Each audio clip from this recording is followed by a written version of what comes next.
Hey, it's Mila. Welcome back to my channel. I go around and I go around and I go around, I go around. I'm always out, I am always out, I am always out, I'm always out. I keep running so I don't have to go. We're gonna be doing my May TBR. I wanted to bring back something that I did last year, or was it 2 years ago or last year? I genuinely forget, but it's like where I let songs from one of my favorite artists pick my TBR. But first of all, if you're new here, my name's Mila. I make everything from lifestyle, bookish, and I'm sorry, my intro changed because I just finished university, so I always mention college, but now I'm like, wait, what's my order? Okay, I do lifestyle, bookish. I kind of break down reality TV. We rank song lyrics. I still gotta find a way to make it pretty, put it all together. But for today, it's a little bit messy, but whatever, it's fine, it's fine. So if that sounds interesting, definitely hit the subscribe button down below to, be notified every single time that I post. Yeah, that's pretty much all that I need to do in terms of intro. So let's get right into this idea. 1 or 2 years ago, I generally have no idea. I did this with Taylor Swift songs. I went on Pinterest, I found a bunch of Taylor Swift songs, and I was like, okay, let's turn this into a TBR game. So I number them, and then we decided my TBR through them. This time, I was not able to find anything with Sabrina Carpenter on Pinterest, so obviously we go to our trusty ChatGPT. It's not pretty, it's not aesthetic, so there's nothing really that I can show you. I think I'm gonna write down everything in the not in the comments, in the description bar down below, in case you guys want to do this for yourself. So I'm just gonna scooch over here. I'm gonna put a little screenshot of everything, well, all the prompts right over here, so you guys can kind of follow along. For emails I can send, we have emails I can send, which is a book with family secrets or complicated relationships. Vicious, a book with morally gray or toxic characters. Read Your Mind, a book where miscommunication causes a big problem. Tornado Warnings, a book where the main character ignores all the obvious red flags. Because I Liked a Boy, a book where romance leads to public fallout or major drama. Already Over, a book about moving on from heartbreak or a major life change. How Many Things, a book where small details make a big difference to the plot. Bet You Wanna, a fun, flirty, steamy romance. Nonsense, a fun, chaotic, laugh-out-loud book. Fast Times, a fast-paced thriller or adventure novel. Skinny Dipping, a book where the main character reveals a deep personal secret. Bad for Business, a book with a workplace romance or drama. And Decode, a mystery or a book with lots of puzzles and riddles. Now, moving on to short and sweet, we have Taste, a book that's purely a guilty pleasure read. Please, Please, Please, a book I've been begging myself to read, and no. Oh my god, I cannot read. A book you've been begging yourself to finally pick up. Espresso, a short, energetic book that feels like a caffeine boost. Feather, a whimsical, light, and atmospheric book. Dumb and Poetic, why is Feather here? Anyways, Dumb and Poetic, a book with a poetic writing style or lyrical prose. Good Grief, a book about grief, healing, and finding hope after loss. Sharpest Tool, a book where intelligence or cleverness is key to the plot. Juno, a book that involves pets, animals, or a fiercely loyal companion. I don't know what's the association, but okay, ChatGPT, okay. Lighter Girls, a book where a charming a book with a charming character who's not what they seem. Don't Smile, a book with an unlikable or tough main character you'll grow to love. So I think what I'm going to do is we're going to do a random number generator, pick 1, 2, which is going to be either emails I can send for 1, and then short and sweet for 2. Then from there, we're going to go, I gotta see how many I have. Okay, I have 13 for each. So we're going to do a random number generator between 1 and 2, and then random number generator 1 through 13, and that's gonna decide my books for this month. I think I want to, let's do 8 books. I feel like every time that I do a little spicy TBR, we always add more, but I'm really gonna stick with 8 because I do have a few videos that I have planned during the summer that I do need to start reading things now. So I want to leave room for those just in case I'm not able to fit those in with these prompts. But yeah, that's the plan for today. So I guess let's go right to the random number generator. I really hope we can see. Let's generate 2. So short and sweet. Even if you can't see, this is proof that I'm actually doing this. number 5. The 5th song on Short and Sweet is going to be Dumb and Poetic. The prompt is a book with a poetic writing style or lyrical prose. I'm sorry, I have a weird sign on my camera. I'm very confused. Before sitting down to film, I made sure that my camera was charged, and now it had 3 bars. So it was like 3 out of 4 bars charged, but now like it just died. So I'm very confused. But anyways, Dumb and Poetic, a book with a poetic writing style or lyrical prose. What book fits this prompt?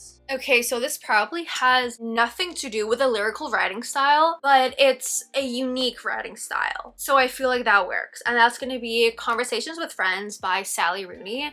If you've read a Sally Rooney book before, there's no punctuation. It's very like you have to be really focused to know when someone's talking. No, I'm sorry. There is punctuation. There's no like, what are these called? The quotation thing that people are talking. So you really have to pay attention when you're reading to see if someone's talking or not. And even though it's not necessarily poetic, I feel like it's a different writing style than other books.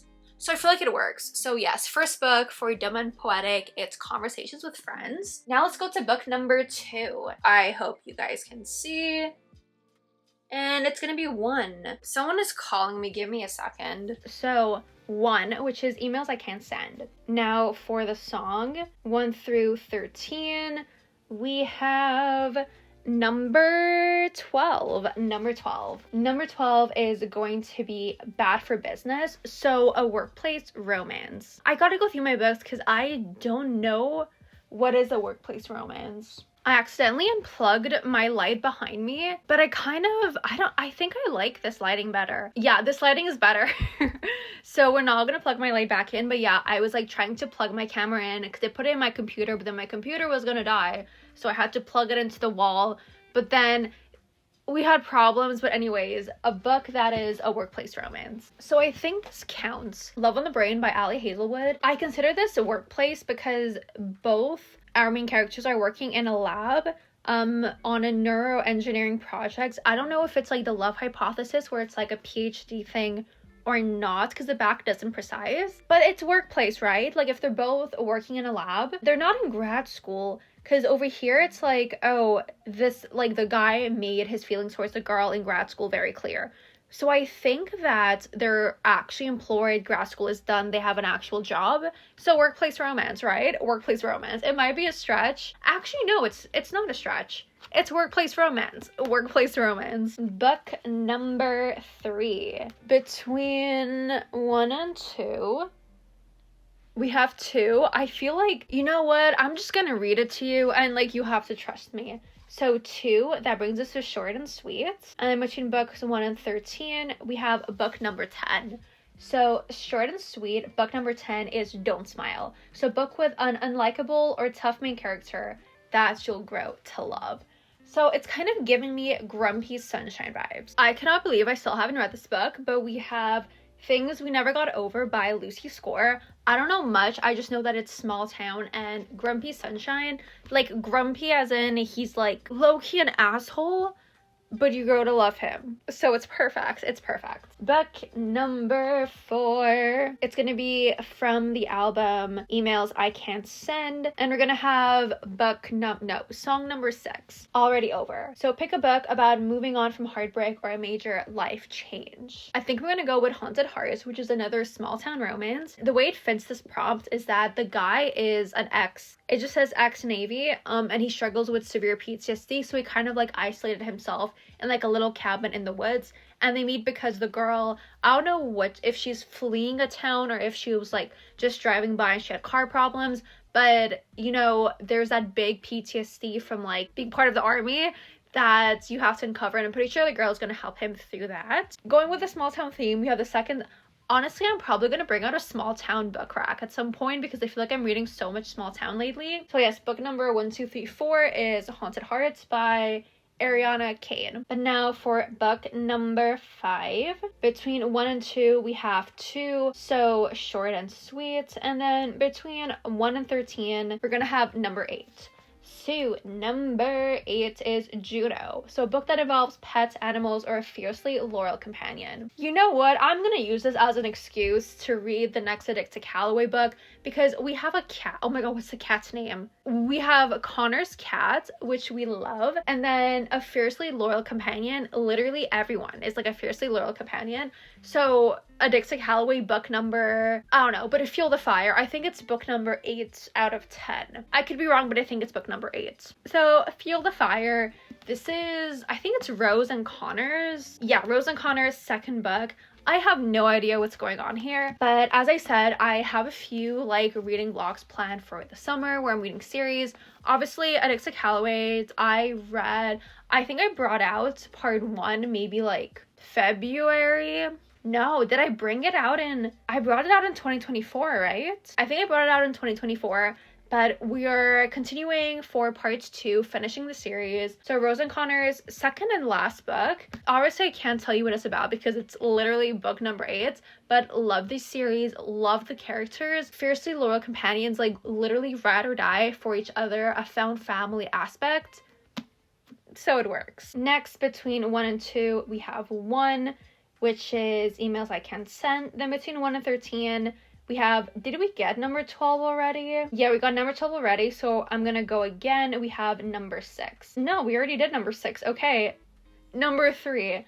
Number 3 is Read Your Mind. So a book where miscommunication causes big problems.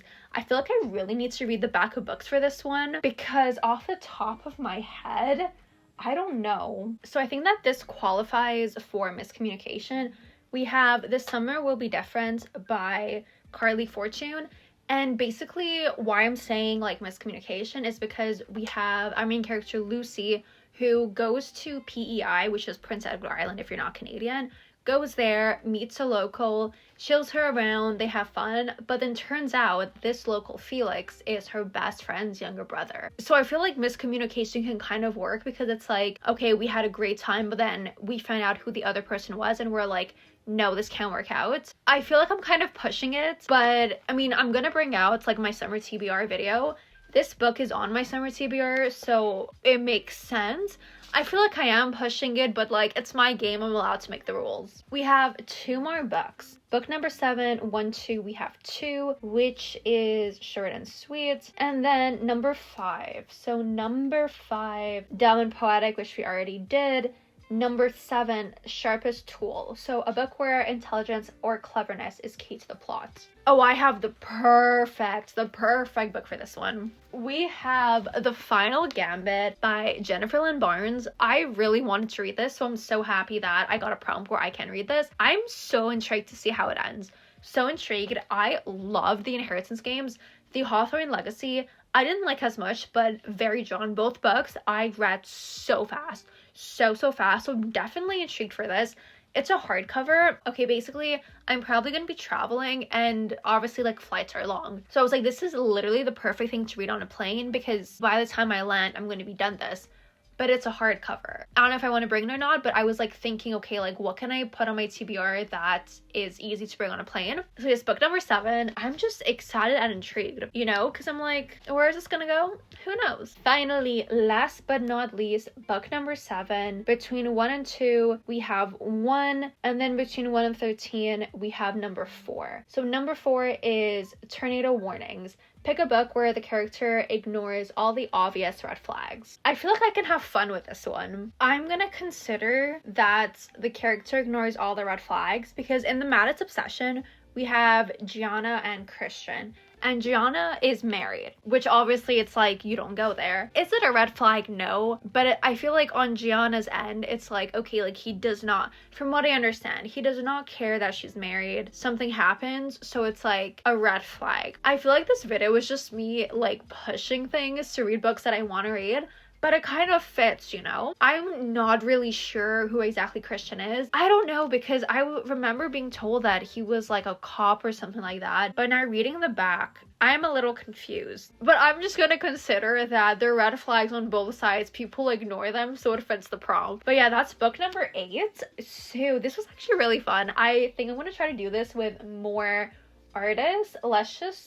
rapid fire through all the books that we're going to be reading this month. So first, Conversations with Friends by Sally Rooney, Love on the Brain by Ali Hazelwood, Things We Never Got Over by Lucy Score, Haunted Hearts by Ariana Kane, Fuel the Fire by, I was going to say Ali Hazelwood, by Krista and Becca Ritchie, This Summer Will Be Different by Carly Fortune. I hate when my ring light gets caught in books. It's the most annoying thing ever. The Final Gambit by Jennifer Lynn Barnes. And then finally, The Maddest Obsession by Danielle Laurie. So I hope you guys enjoyed today's video. I am gonna, once again, put on these little prompts in the description bar down below in case you guys want to try this out for yourself. If you've read any of these books, what you thought of it, please no spoilers, but definitely, you know, like hype up a book if you read it and you really like it. All of my socials are linked down below if you want to go check me out, my TikTok, Instagram, and Goodreads. Every link is down below. And yeah, that's pretty much it for me for today. So stay safe, protect your vibe, and I'll see you all next time. Bye guys!